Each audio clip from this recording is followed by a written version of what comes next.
तो भैया भोजपुरी में लहंगा पर जोन बा ना एगो नया विवाद हो गईल बा। अब देखिए खेसारी जोन बा नया गाना लेके आयल माने लहंगा लॉक हो गईल। ई होली वाला गाना बा, लेकिन ओकरी पहिले पवन सिंह एगो गाना ला चुकल बाने लहंगा लहक जाई, अगर याद होखे आप लोगन के।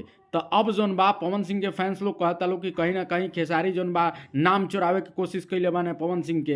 हालांकि बता दी कि पवन सिंह के जोन गाना रहे वो एगो रोमांटिक सॉन्ग रहे, और खेसारी जोन लाइल बाने ई गाना जोन बा पूरी तरह से होली के गाना बा। होली पे आप लोग के मालूम बा खेसारी बैक टू बैक लगातार गाना देतने।